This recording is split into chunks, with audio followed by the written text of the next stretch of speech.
The Arkansas woman that published a series of newspaper articles in the 1980s exposing apparent corruption in a missing persons investigation sits down for her first ever television interview.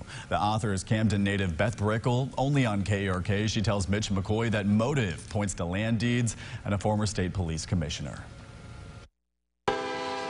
In Camden, Arkansas, where there's about 12,000 people, the town would be afraid to talk about her. There's a big white home on Clifton Street where the walls likely keep many secrets. She would say, Camden just wants to brush Maud Crawford under the rug like she never existed. This is Beth Brickell. She met Maud Crawford in the early 1950s, which was a big deal. Maud is the town's first female lawyer, first woman to be elected to city council, and one of the founders of Arkansas Girls State. She had a tea for those of us who were juniors in high school who were being considered for Girls State. And we went to her home, and she was very lovely and met each of us, and that's the only time I ever met her. What Beth didn't know at the time, Maud would vanish 5 years later, and she would investigate the disappearance of one of Camden's most prestigious people. Maud's house. Beth returned to Maud's house again with us. Maud's last day was March the 2nd, 1957. It was rumored that Maud, a law partner to U.S. Senator John McClellan, was kidnapped by the mafia because of a Senate investigation. Beth's mission for answers started in 1986 after getting into show business, moving to Los Angeles, and returning to Arkansas after getting an assignment to write a screenplay about Maud's mystery. I learned within the first week the case had never been properly investigated. It made Beth curious, planning to stay only a few weeks, but realized a much bigger task was at hand. Later publishing more than a dozen articles during her investigation in the then Arkansas Gazette. A lot of people were still alive. It seemed like everyone knew a little something about the circumstances of Maud Crawford disappearing. Beth started asking questions, and what she found was the motive for murder, which had not been found out in the original police investigation. When you look back on the investigation you conducted, what's the biggest thing that points to motive? Mike Berg.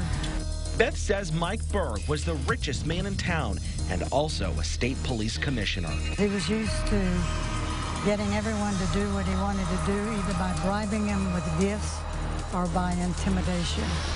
And neither tactic would work on Maud Crawford.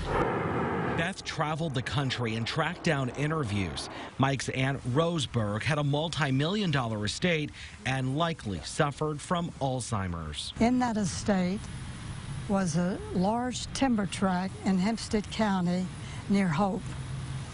And Mike wanted to cut that timber and keep the profits. Beth says Mike worked with two of his employees to pull off the next step, which she says included getting signatures from Mike's aunt and eventually taking the land. Beth says Mike promised a portion of the profits to one of the employees, but Beth says Mike fell short of the promise. He went to Maud, who he knew very well as a lawyer, and wanted her to help him get the balance of what he thought Mike still owed him. That's how she found out about it. When she learned about this scheme, Beth's investigation led her to Arkansas State Police, interviewing one of the original detectives who she says revealed this after Maud uncovered what was happening. She could have put him in prison and probably invalidated those earlier deeds. That's what got her killed. She went to the office and confronted Mike. When she left Mike's office, Mike was heard saying, "I wish that guy was dead." She disappeared 6 weeks later. And the state police detective told you that? Yes. Beth says the ASP detective thought that was enough. Case closed, but hardly. Here's what Beth recalls in her now published book through the detective's words. I carried all my stuff and went up to Little Rock and told Alan Templeton, who was head of the state police criminal investigative division, about it.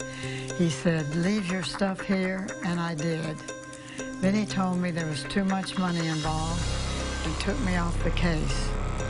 The next time I was up there and checked the file, my memos about the last information I carried up about Mike Berg had disappeared.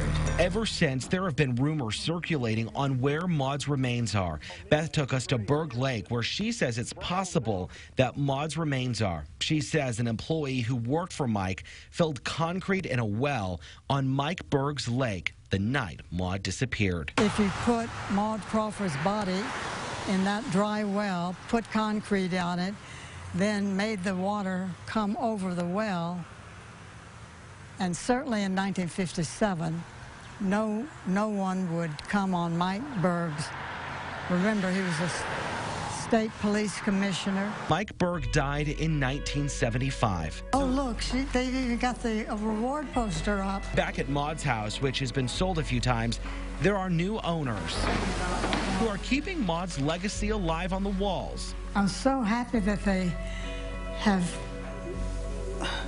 treasured Maud and kind of made a museum of her home. The same walls that hold so many secrets.